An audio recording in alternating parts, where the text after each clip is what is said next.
very distinguished members from the Modern Language Department to talk about their work. It seems to me this is part of a series that we are doing all year long. It began last spring with the English department. The philosophy department gave a similar presentation last month. Next spring, religious studies and history will do the same. I like it because I think sometimes it's hard for all of us to see the connection between what goes on in the classroom and what goes on in work outside in research. And they're equally important areas, and I genuinely believe one area informs the other. So it's important for us as faculty to do both. But I think it's also useful for you to have a sense of some of the things we're doing. And that's what these events have proven particularly good at doing, is showing the other side of the faculty. Before I ask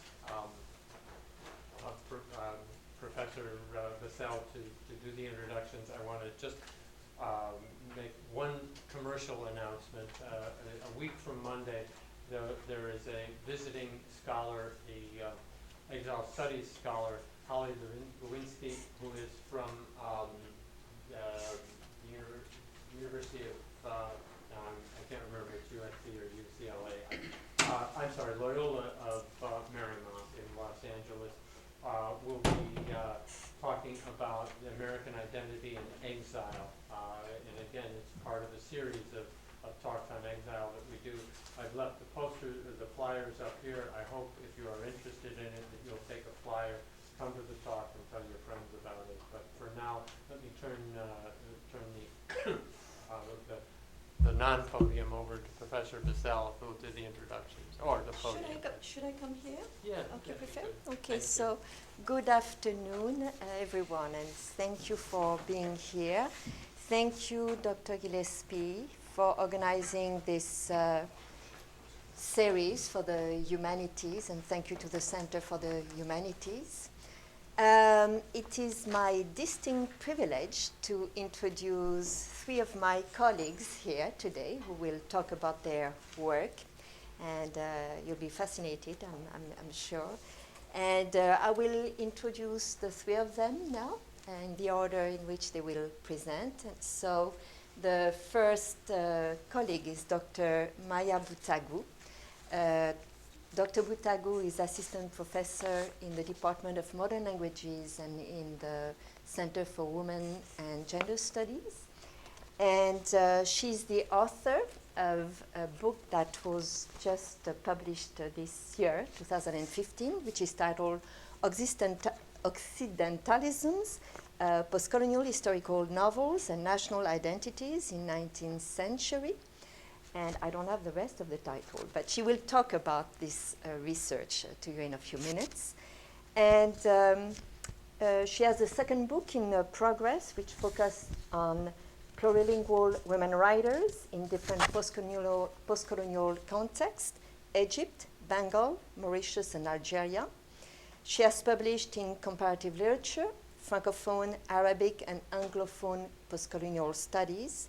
And she recently guest edited a special issue which is titled The Algerian War of Independence and Its Legacy in Algeria, France, and Beyond, and this in L'Esprit Créateur. So this is Dr. Boutagu, but before she speaks to us, I will continue and introduce my other colleagues, Dr. Gavioli, who is Assistant Professor of Portuguese in Modern Languages also. And he holds a PhD in Hispanic languages and literature with emphasis in Portuguese and Brazilian studies from the University of California. And among his research interests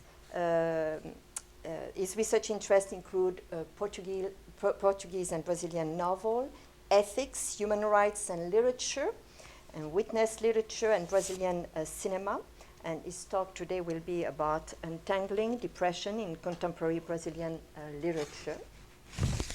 And finally, Dr. Melissa Baralt, whose field of research is Spanish applied linguistics So we have a great variety of research interests in the department, as you can see.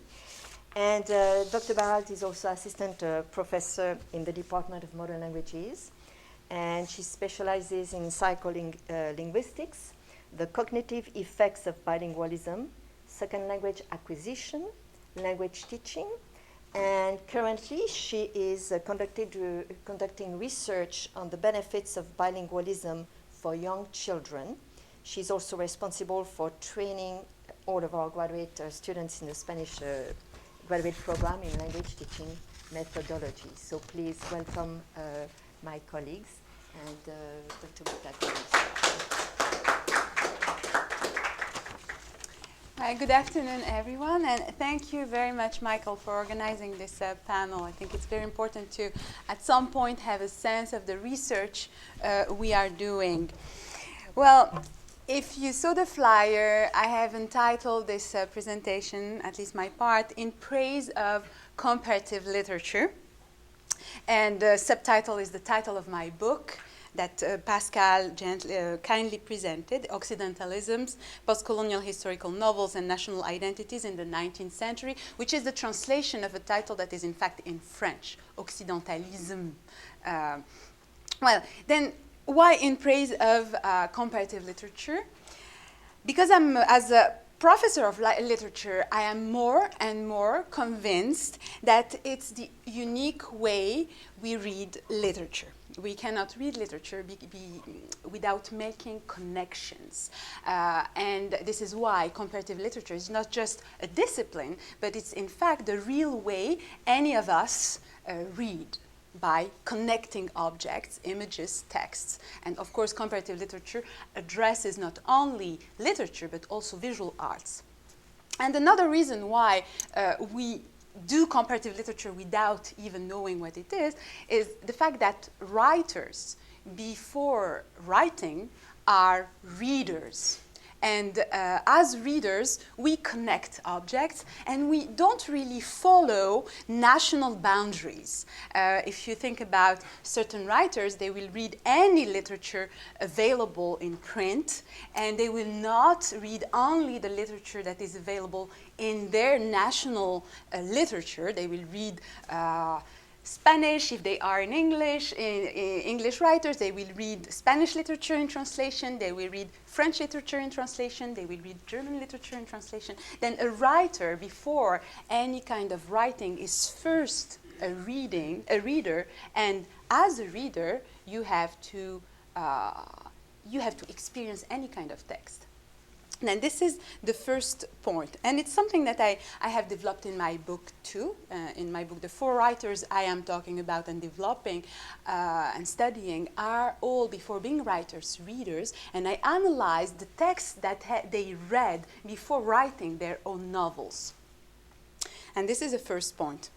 As an example to that, and I think that the main aspect of what I said is this question of national boundaries. If you look at the way we think about literature, we usually think about literature following certain national boundaries. We will think French literature, the Hexagone, English literature, mainly British literature. And then, in fact, if you think about a writer like Samuel Beckett, I think everyone here knows Samuel Beckett, you cannot really have a good sense of who is Samuel Beckett without reading what he produced in French and what he produced in English too, because he was writing in both French and English. Then, in fact, as a writer, Samuel Beckett cannot be read as a French writer only or as an Irish writer. He has to be read as both, as French and English or Irish if we think about his origin.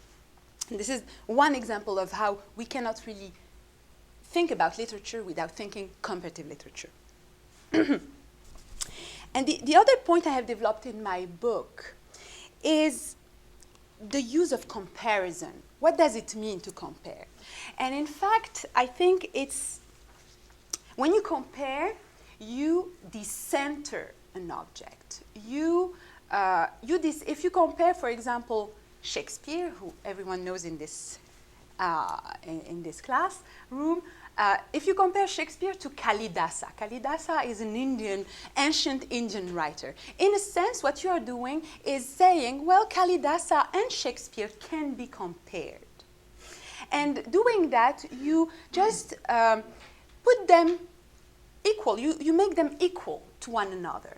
It's not the British writer, the superiority of the British writer compared to the, let's say, difference of the Indian old ancient writer, Kalidasa. No, if you compare them, particularly in a discussion, you make them equal. It's not the British Empire dominating India, it becomes the literature, and we all talk about the same value. And this is the second point. In Occidentalism, the book that then is published, I have developed a methodology where I show how any produced literature deserves the right to be valued and read as a work of art. What does it mean? I am specialized in post-colonial literatures, and for decades what was produced in post-colonial countries, everyone knows what is a post-colonial situation, after colonization, then I'm talking about literatures that were produced after the colonization, which is in fact mainly British and French colonization. Then if we think about post-colonial literature, for decades these literatures were studied from the standpoint of sociology, politics, history. And most text and production in post-colonial countries were considered mainly as historical artifacts. And what I do in my book is to consider them as work of arts, which means that I give them the value of aesthetic. I read this text produced by my authors, Bankim Chandra Chatterjee, Georgie Zaidan, Juan Antonio Mateos, who is from Mexico, Georgie Zaidan from Egypt, and Bankim Chandra Chatterjee from Bengal, and finally Marcus Clarke from Australia. Then these authors that I have worked on, I read their works as work of arts, not as historical artifacts, which is what is usually done in post-colonial studies. We usually use this text as signs of history. We use them to produce a sociological discourse, a historical discourse, but it's not really always an aesthetical discourse, which is something I do. What does it mean, aesthetic? It means going from the emotions or starting from the emotions that a work of art is producing. When you read a book, you have emotions. Then I go from there. I go from this particular point of emotion, and I don't read these books just with this angst of history behind, or angst of knowing about history behind. And why I'm saying that any work or any literature deserves the right to be read as work of art, because when I started this book long time ago, or when I was a graduate student, and then when I was explaining that I'm going to compare Bankim Chandra Chatterjee to Georgie Zaidan and all these people, I remember my classmates in France, particularly at the Sorbonne, they were almost laughing when I was saying I'm going to work on a Bengali writer. They were like surprised. How dare you speak about a Bengali writer at the Sorbonne, where we have to speak about writers that are sacred writers. And in a sense, doing that, speaking about my writers, giving them the opportunity to have a value, was kind of subversive. I understood doing that also, that literatures are ranked there is a hierarchy. You have big and dominant literatures, well, we know them, mainly European literatures, and the rest is like looked at as maybe not that interesting. Of course, things have changed since then, but sometimes we have a sense that what is produced in Europe as literature should be better. And what I did in my work is to show that, well, if we look at this production in post-colonial cultures, if you look at literature, post-colonial literature with an aesthetical lens, maybe we can reveal their value. And maybe to Then yes, and to address the question of teaching, what I do in my classes is the same. What I try to do with you, because I know that in the classroom we have several of my students, what I try to do is teach you how, before any kind of sociological approach to a text, maybe we can just consider a literary text as a work of art. And as any kind of work of art, you need to feel first without trying to know or see the message. Well, thank you.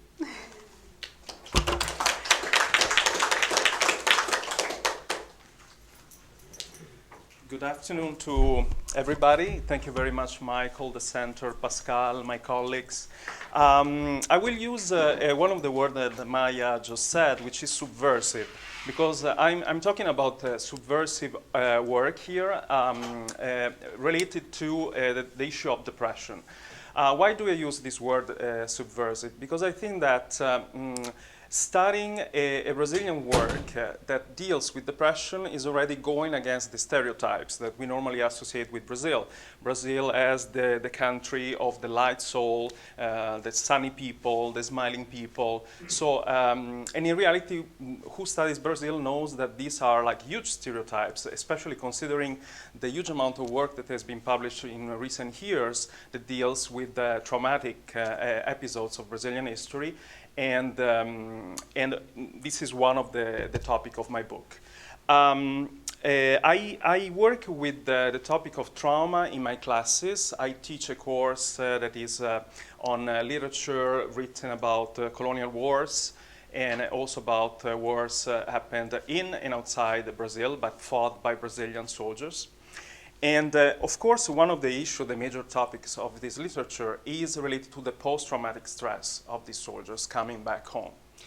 I think also that the topic of depression, it's relevant for us, not only as researchers, but especially, I would say, as teachers.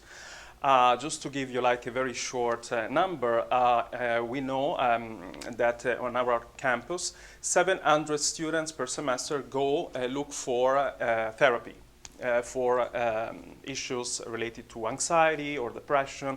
And I think that us as teachers should be, of course, we shouldn't have the solution for these problems. It's not our job. But we should be at least aware that part of our students can deal with these issues. When we approach literature dealing with depression, we have a very vast corpus, especially in North America. There are many authors who deal with this particular topic.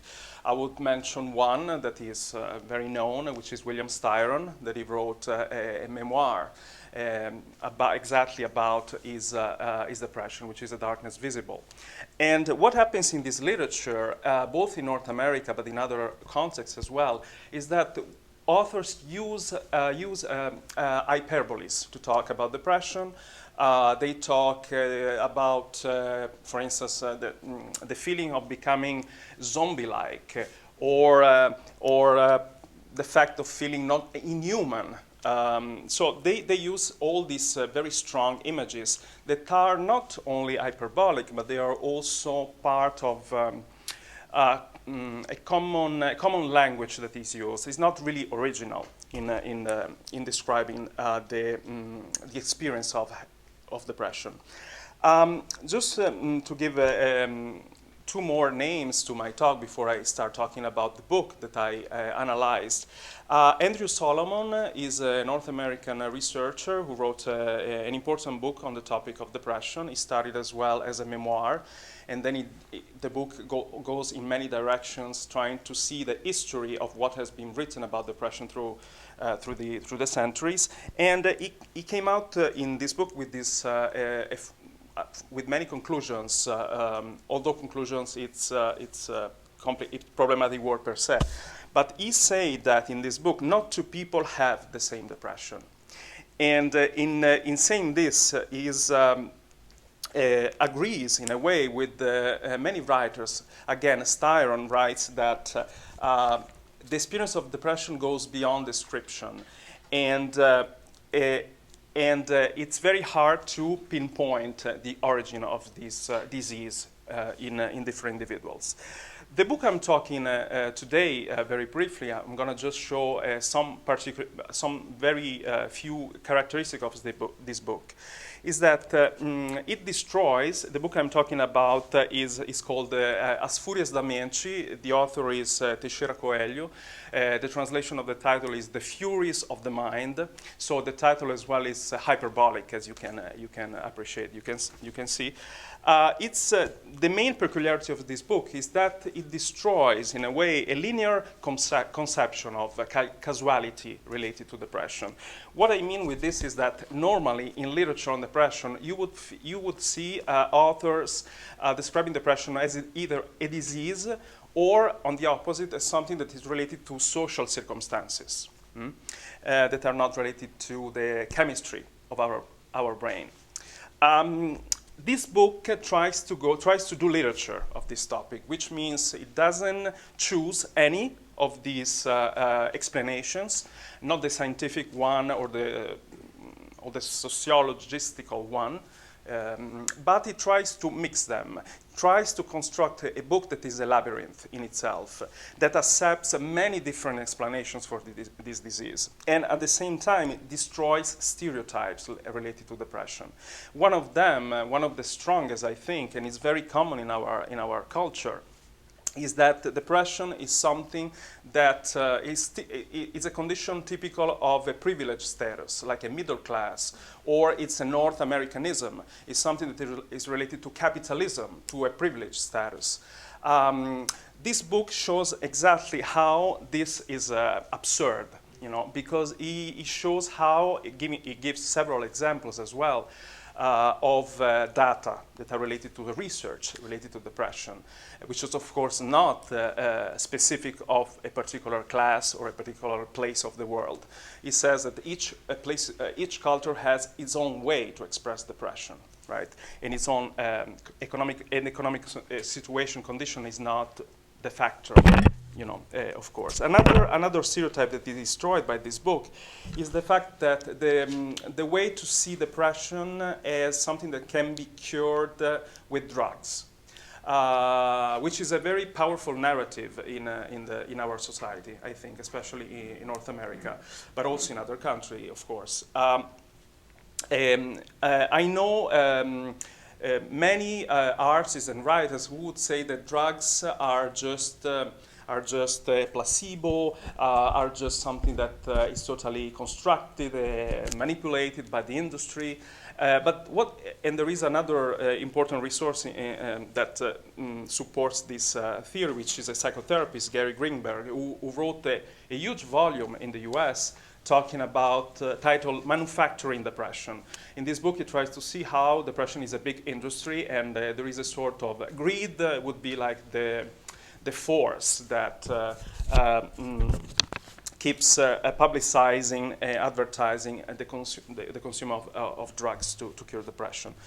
Coming back to my book, the book that I'm analyzing here is a textual labyrinth, as I said, which means that not only shows the process of depression in the main protagonist of the book, but also and with this I mean the endless rumination that is typical of depression, the repetition of the same obsessive thoughts. Not only in the structure of the book, it replicates, it mimics the process of depression, but it's also interesting because it destroys what another stereotype related to depression, which is depression and artistic powers.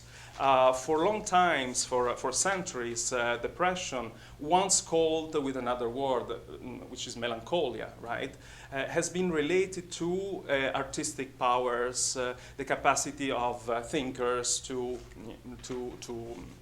experience the sublime and to write about that. So this book don't follow this other narrative. It shows how depression is common in all classes. It's something very common in people, simply in people. Another interesting thing about this book, I think, is the fact that it's a book that doesn't find solutions. It doesn't follow what is called a quest narrative. Quest narrative is an expression used in disability studies to indicate those narratives of patients that are really about the process of getting better. So they are those memoirs or those narratives, those books, poems as well, that deals with the experience of a disease.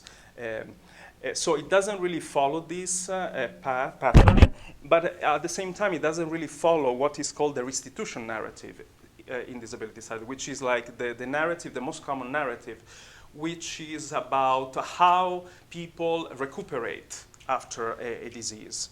And this is, I would say, is the most powerful narrative that we see in the media, in the movies. Many Hollywood movies replicate this narrative, how you have to deal with unbearable difficulties and physical issues or psychological issues, but at the end you win. You're able to go to save yourself. So this book, it doesn't follow any of these two.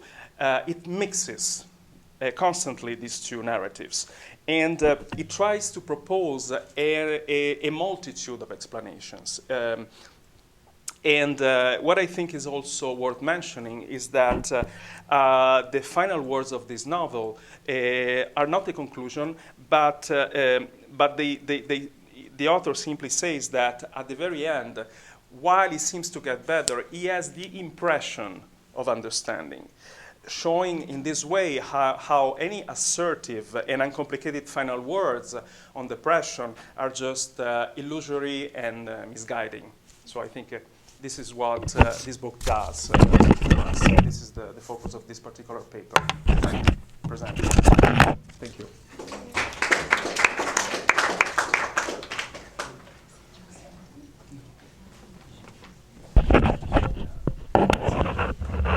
Thanks, guys. I have to say, my area of work is so different, and I enjoy very much hearing about other research paradigms and especially lenses through which we can understand the world. So I always learn so much when I hear you two talk about your research, so thank you.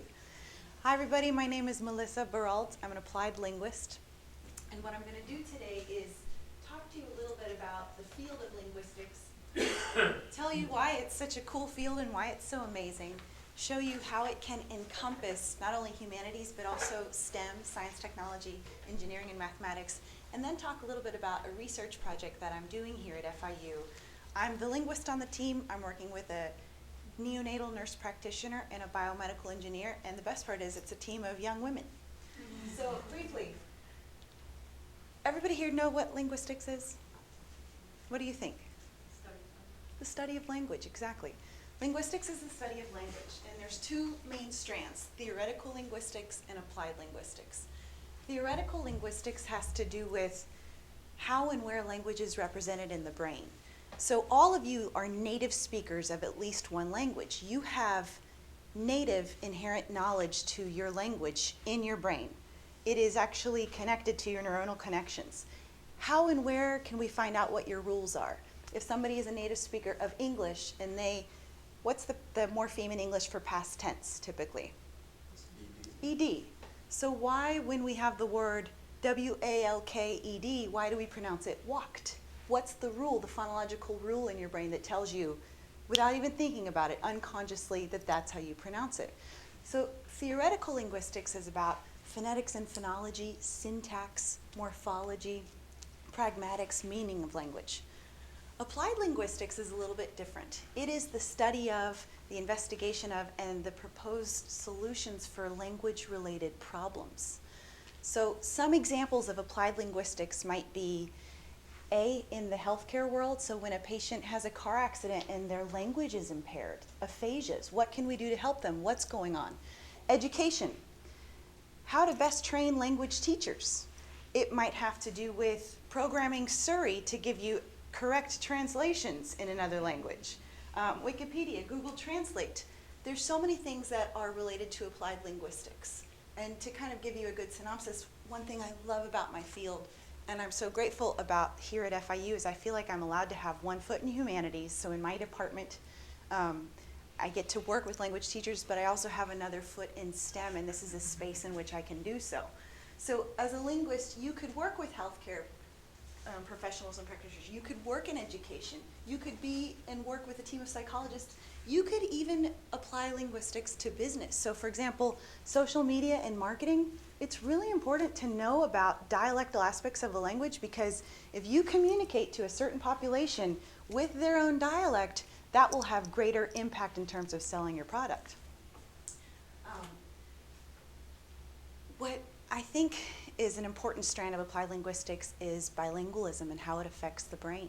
So that's one of the research areas that I do here at FIU. And what research consistently shows, we have a lot of research on this in Canada and in Europe, minimal research in the United States. I think it's something I'd really like to change, and FIU is the perfect place to do so, is there are many brain benefits with bilingualism. Bilinguals have enhanced executive function. They have enhanced metalinguistic knowledge and awareness. There's greater academic achievement in long-term bilinguals. But importantly, we even know that there are physical differences between a monolingual and a bilingual brain. So some of you might know this, like my former student Danielle. When I was doing my PhD work at Georgetown, I actually got to hold a monolingual and a bilingual brain. And what we have the technology to do this, but bilingual brains are heavier, denser, thicker. The corpus callosum is thicker. Their neuronal connections are thicker. So what does that mean for young children who are developing? An area in which we see benefits of bilingualism that I focus most of my research on is called executive function. Executive function is literally like the CEO of your brain. So it's the boss, and it regulates all aspects of attention. And here we have a nice scientific definition for you, but it's everything important to be able to carry out a task. So I want you guys to imagine a second grade child.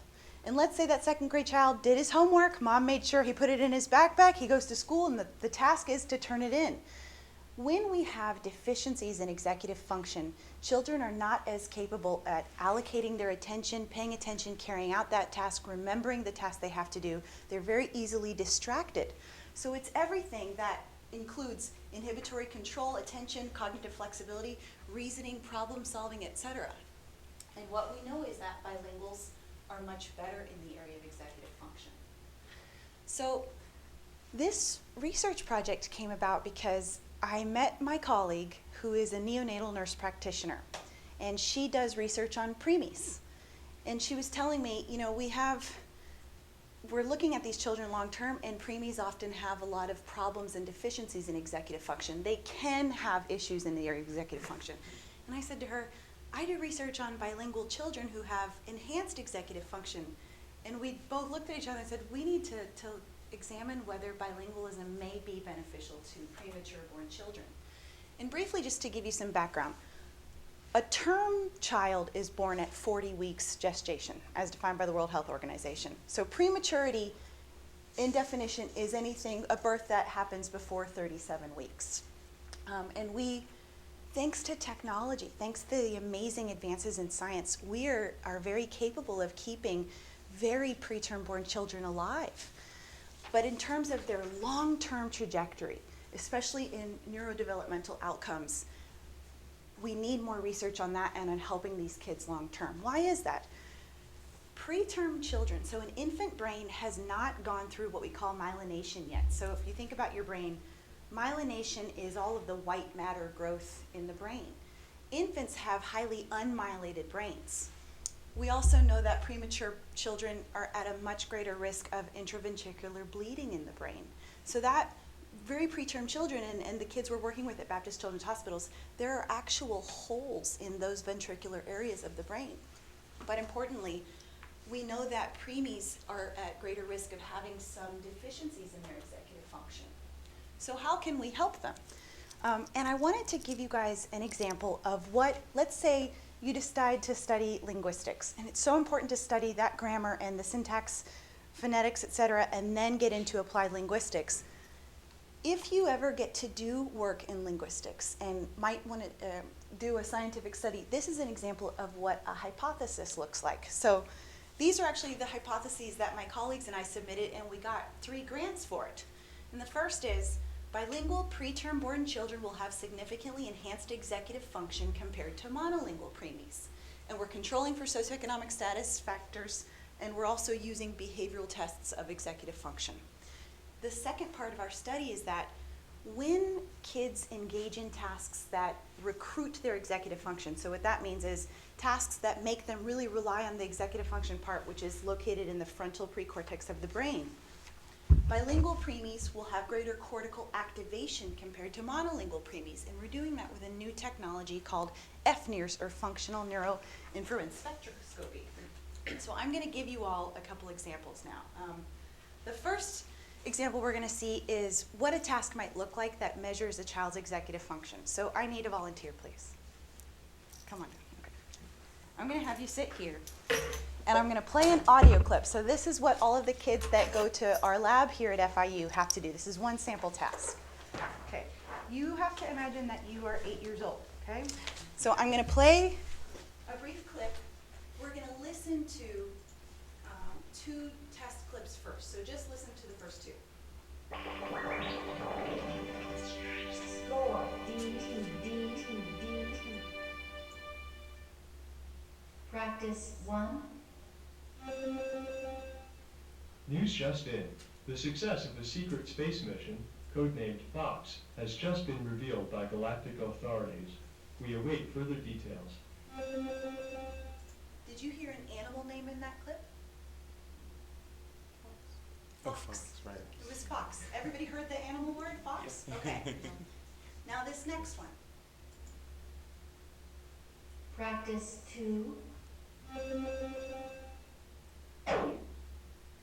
After 15 years on an uninhabited planet, Commander Marcel has now returned to Earth.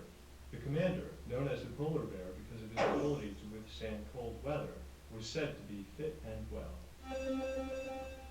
What animal name did you hear? Polar bear. Polar bear. Very good. Okay, we're going to start the test now. So you're going to listen to a brief news clip, and I want you to listen for the animal name. On top of that, you're going to do another task at the same time. Remember in the second clip, everybody, how you heard those beeps? Boom, boom. I want you to count out loud after every beep that you hear, and also listen for the animal word at the same time, okay? So just count out loud. Every time you hear one of those beeps, say 1, 2, and then tell us what the animal name is at the end. You ready? Okay. Okay, just try your best. Game 1.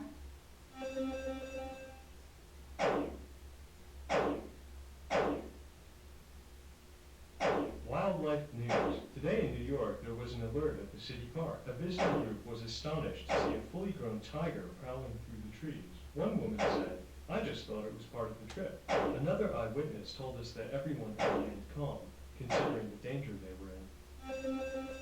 Okay, 11. And the name? Beeps, tiger. very good. Okay, we're gonna do one more, and this time I want you to actually count out loud, What? okay? That'll be easier for you. I'm a sign language interpreter, so I was kind of counting with my hands. I thought so. Yeah. Okay. Okay, so one more, and this time say the numbers out loud. Okay, You ready? I'll try. Game 2. 1. At Space-Center Control today, there were some embarrassed-looking officials. A space cruiser was being made ready for its journey to the asteroid belt.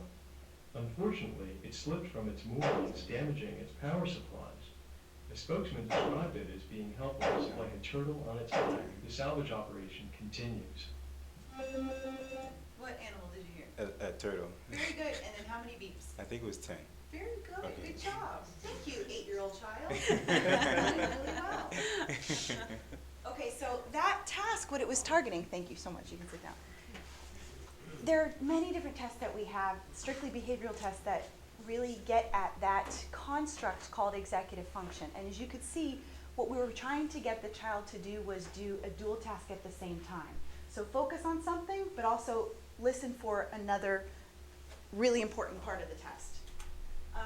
The second hypothesis, remember that I showed you, is referring to a technology called FNIRS, or Functional Near-Infrared Spectroscopy. We have an FNIRS machine here at FIU. It's on our engineering campus. And I'm very grateful because I'm a professor of modern languages, but the Dean of Engineering, Biomedical Engineering, her name is Dean Ranu Jung, she's given my team and I permission to have a little corner in her lab and use their NIRS machine. So I'd like to show you all what NIRS looks like. Okay. When we look at the brain, everybody, and if only we could open up a person's cranium and see the actual language processing going on. We can't do that yet. And in fact, neurolinguistics is a pretty young field. But there's a lot of cool things to look at in the brain. One of them is actually blood. When you have to do a certain task, there are certain areas in the brain that are specific to that task. We even know that there is a single part of the brain whose sole purpose is facial recognition. So when you see a familiar face, or infants are starting to recognize parents, that part of the brain is activated. When that brain area is activated, blood rushes to that part of our brain. So we call that, in scientific terms, recruitment at the neural level of that activity. This is a video, and this is my colleague Thomas. I'm going to turn off the lights really quick so you can see it.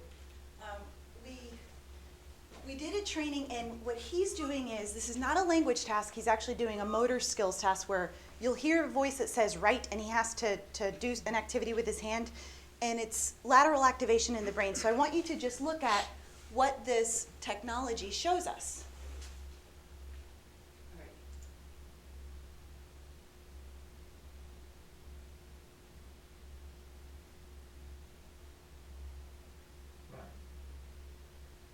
So he just switched hands.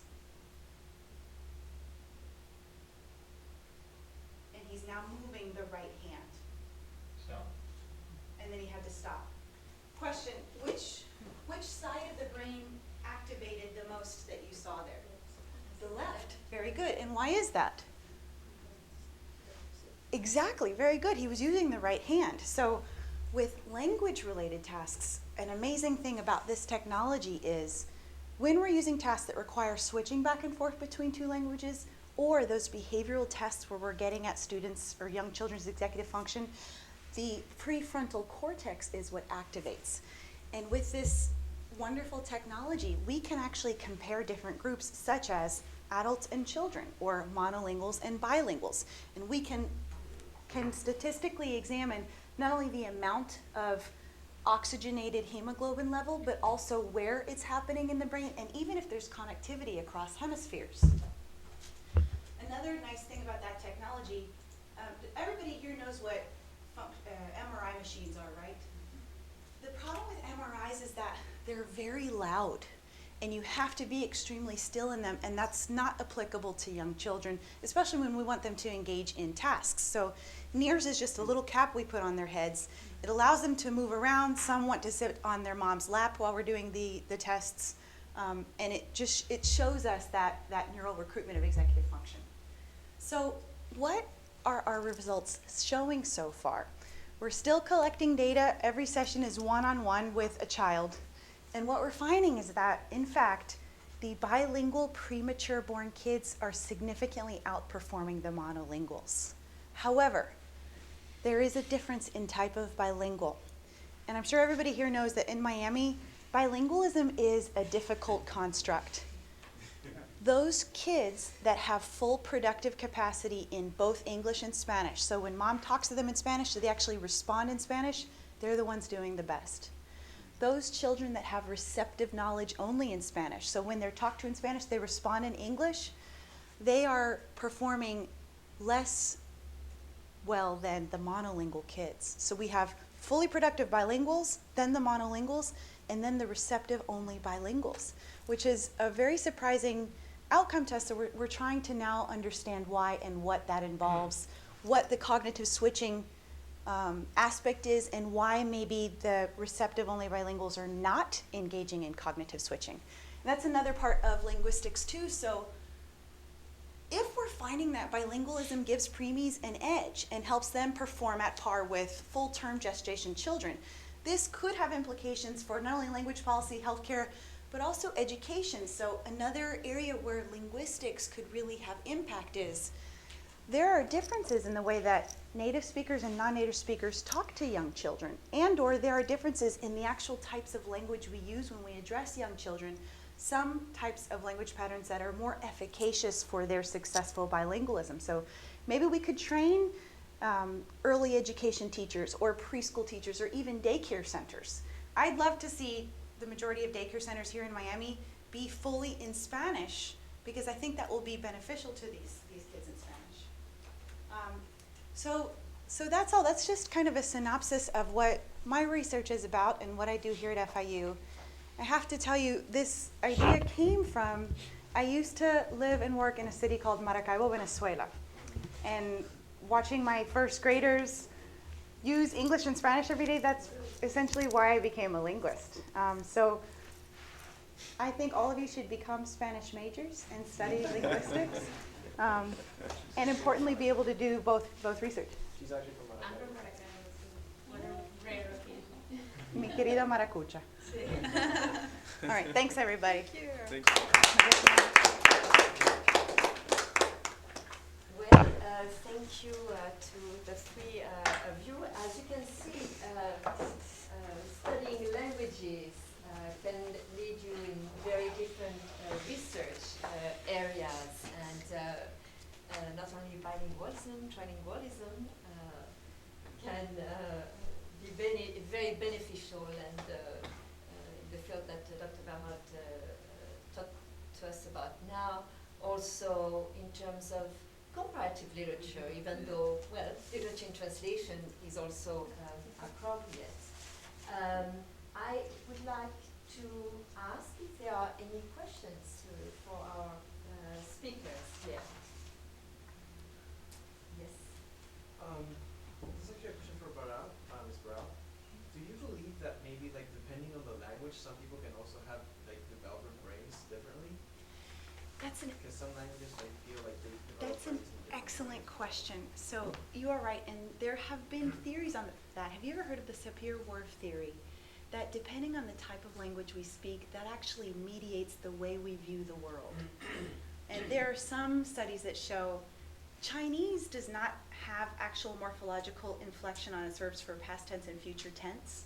So that has been shown to affect the way that they view money and marketing a little bit differently than those languages that do have agglutinative or morphologically rich languages. So I do think so. We don't have a lot of research on that area, and that I think is a great reason for why you should study linguistics. Yes. Mine is I guess a question / comment about how culture gets the, how do I say it in English, how culture affects the linguistics, and also the research that you've done thus far, and the reason why. Because speaking from experience, I'm bilingual-ish. Where as are you well. from? My parents are from Haiti. I was born and raised in Miami, but my parents are from Haiti.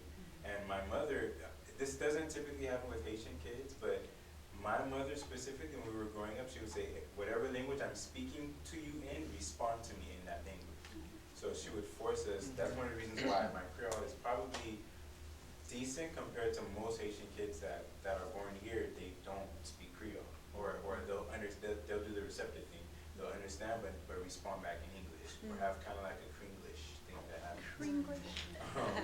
But one of the things I'm wondering is how culture comes into play with all of that, because there are the stigmas that I'm assuming Hispanic and Haitian and other islanders have when it comes to speaking their native language in the States. You know, how culture, I just wonder. I'll say what I think, and then if you guys, because I know that you also study culture. First of all, I need to meet your mom so that I can hug her. Second of all, you are right that culture definitely can have an impact, and I think I would be a little bit more specific and get to what we call sociolinguistic identity. So some of the kids in my study don't speak Spanish because they reject it. They don't want to speak Spanish. They're in contexts where all their friends speak English. They've experienced racism in their life. And unfortunately, we can particularly see that with Haitian kids because there is this stigma that a Creole is not a real language. And I can't tell you how many Haitians themselves had said to me, well, yeah, in Haiti we speak Creole, but it's just a bad form of French. That is false. Creoles are real legitimate languages. In fact, Creoles are the basis upon which Noam Chomsky formed his theory that human language is unique to the brain. Children are who create Creoles. There's Creoles all over the world. My family lives in Hawaii, and there's a Creole that they speak. We call it Pidgin, but Hawaiian Creole English, Cameroonian Pidgin, and Patois. They are real languages, and there's a high stigma associated with them. I really love that our institution, we actually teach Creole here as a legitimate language. And I'm so proud that we do that, so it should be good for your mom for valuing it. And it is a growing Feel. program. Agree. I find it, so. I don't know, have you both seen any cases where you think culture might affect language use? Or I like his term bilingual-ish. That's Of course, I mean, yeah, being from Algeria, I have the same problem with the dialectal Algerian with Arabic that is kind of considered as a Creole. Of course, I think your point about Pidgin, Creoles, whatever is the cultural situation of a language, they will affect this particular cultural situation will affect the way we use the language. And as I was saying earlier, there is a hierarchy also in languages. If you speak French in Algeria, it's better. You are richer and perceived as a better person than if you speak dialectal Arabic, same with Creole. And Yeah, this it's is the same thing in Haiti as well, Yeah. especially the part of Haiti that my family is Of from, course. and the kind of Creole that my family speaks that's more Frenchy in a sense. So yeah. there are those things that happen. And well, just to jump in with what you're saying, in a way of giving value to the language is writing in the language, is producing literature, and producing literature that is perceived as a work of art, as I was explaining earlier. Such a good It's point. very, very Yeah, important. yeah. I mean, we are at the other spectrum of your own presentation. You are the You're so right. emergence, to use a word I love, and we are at the other end, which is like the production and the cultural production we can have with language. I think that's so important that there are people that view if a language has a literature to it, then it seems to be authentic. Yes. Yes. Yes. It's also the case of Italy, why? Because we have several dialects in the peninsula, and it's been a tradition to have a literature written in the standard Italian, which also is a particular dialect, the Florence dialect, and many other literatures written in, say, the dialect of Sardinia or Venetia. So of many different regions. They're But just it's, starting to do that in Hawaii, so they're just starting to write in Creole out in Hawaii, which is interesting because for marketing, people have no problem using Pidgin for marketing in course. Hawaii because it's what sells. So why not then write books in it? And there does appear to be a market for it, but that's a good question. And in relation to that, and still what we are doing, and you may be interested in knowing that, we will be offering a course in literature in Haitian Creole starting this coming spring with a renowned faculty actually that we are bringing from Haiti. So that's that's good news for subversing the hierarchies. Exactly.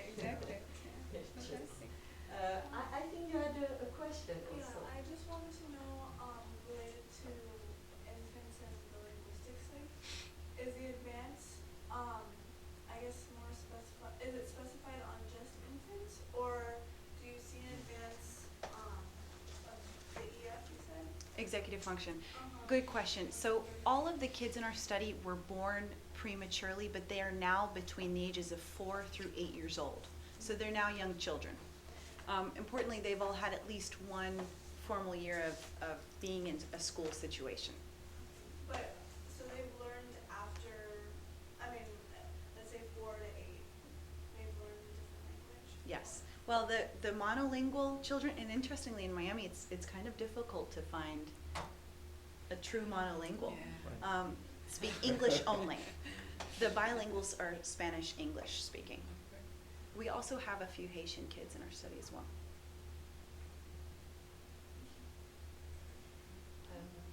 Another question? Yes. This is one of the things that I guess sparks my interest a lot. But because I'm thinking about not just for Haitians, for deaf children as well, and what happens with deaf children that are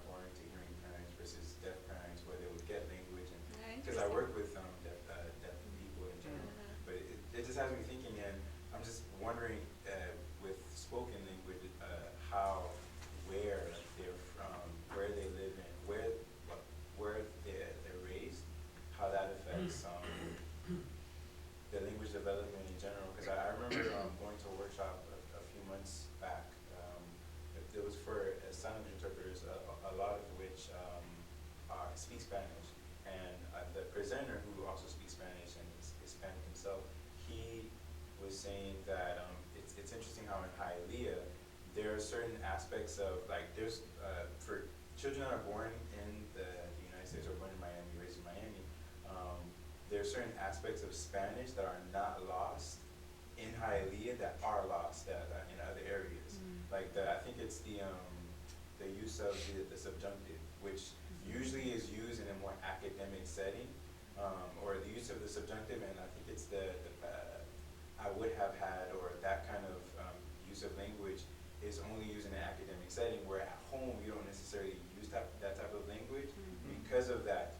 In Hialeah, most children that are raised there they have that, where those who are raised in other areas, their Spanish they may not necessarily use or are familiar with those forms of the language or those verb forms. It's just it makes me wonder, like, where they live. I think you're referencing, in linguistic terms, quantity and quality of input. Okay, right. So, for example, briefly to address your first point, with deaf children, as long as they are exposed to sign language as early as possible, they will develop in terms of morphosyntax, because sign language is a real language and it's processed in the same parts of the brain as oral languages. Deaf babies exposed fully to sign language, they even go through the exact same developmental stages that speaking children do. They even begin to babble with their little fingertips at the same exact age as speaking children begin to babble. But the exposure to it is what's critical. Hialeah is quite unique in that 97% of households in Hialeah speak exclusively in Spanish. And in most linguistics textbooks, especially if it's Spanish linguistics, they all mention Hialeah, Florida, which I think is so neat. It's a part of everything else. It is. Hialeah is special, linguistically special. So because in Hialeah you have native speakers and children exposed almost exclusively to Spanish, it's possible to live a life in Hialeah and never use or need English. I once dated a girl whose mother, I got to meet a family at one point, and the mother doesn't speak a word of English, and she's lived in Hialeah her whole life. Were you able to speak with her in Spanish? Yeah, I come from Venezuela. Ah, okay.